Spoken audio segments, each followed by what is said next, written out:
दिल्ली में mentally challenge लोगों के लिए बने हुए एक shelter home Asha Kiran shelter home से सनसनीखेज मामला सामने आया।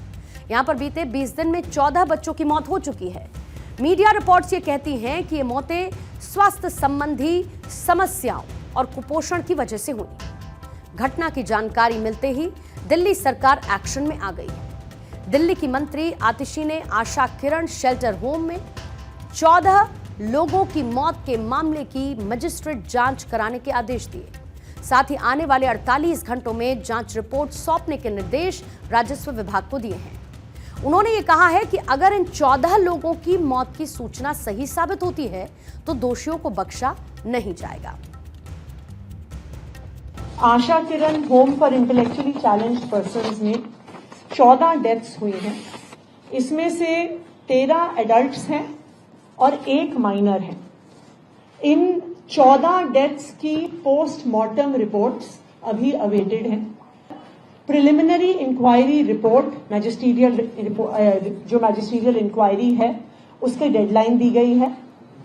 अगर इस मैजिस्ट्रियल इंक्वायरी में किसी भी अफसर की, चाहे वो सोशल वेलफेयर डिपार्टमेंट का हो, चाहे वो हेल्थ डिपार्टमेंट का हो, चाहे वो डॉक्टर हो, चाहे वो नर्स हो, चाहे वो केयर गिवर हो, चाहे वो एडमिनिस्ट्रेटर हो, अगर किसी भी अफसर की लापरवाही निकलती है तो उन पर सख्त से सख्त कार्रवाई करी जाएगी।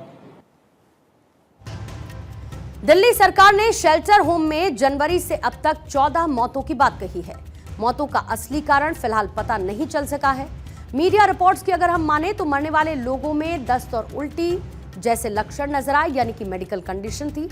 आशा किरण शेल्टर होम के डेटा के मुताबिक जनवरी 2024 से हर महीने 2 से 3 मौतें हो रही हैं, लेकिन जुलाई में यह आंकड़ा तेजी के साथ बढ़ा। इस मामले पर दिल्ली सरकार में मंत्री गोपाल राय ने कहा कि बीजेपी प्रदर्शन करने पहुंच रही है, लेकिन मां और बेटे की मौत पर प्रदर्शन करने के लिए मयूर विहार नहीं गई। लेकिन BJP Asha Kiran shelter home पहुंची क्योंकि उन्हें यह पता है कि वो दिल्ली सरकार के अधीन आता है। इस मामले में संबंधित मंत्री करीब से नजर रखे हुए हैं और दोषियों को बख्शा नहीं जाएगा। दिल्ली सरकार लोगों के साथ खड़ी है, इसका आश्वासन भी उनकी तरफ से दिया गया है। आशा किरण शेल्टर होम दिल्ली सरकार के समाज कल्याण विभाग के अंडर में आता है। आप विधायक राजकुमार आनंद समाज कल्याण मंत्री थे।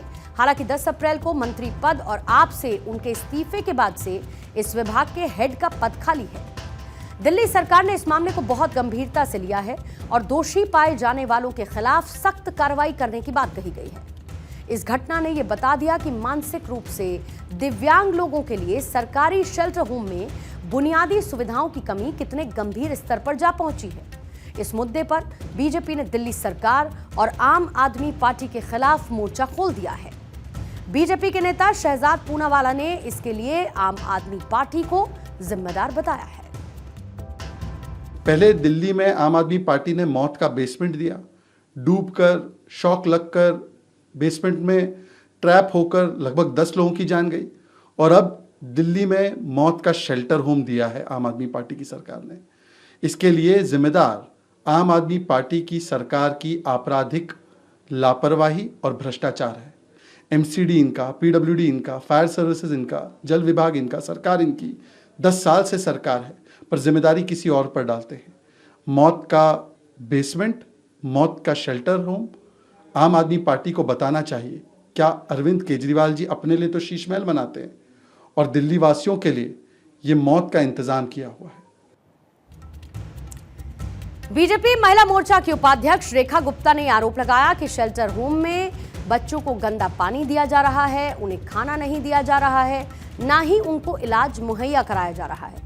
वहीं राष्ट्रीय महिला आयोग की एक टीम भी आज आशा किरण शेल्टर होम पहुंची और टीम से सभी संबंधित अधिकारियों से मुलाकात की और शेल्टर होम में जो मौतें हुई उनका कारण पता लगाने की कोशिश की गई है।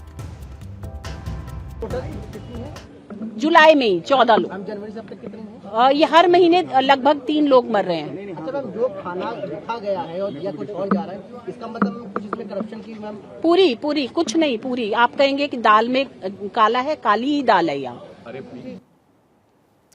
जाहिर है कि आने वाले दिनों में इस मुद्दे पर सियासत और तेज होती हुई नजर आएगी, क्योंकि दिल्ली में विधानसभा चुनाव को अब ज्यादा वक्त नहीं बचा है।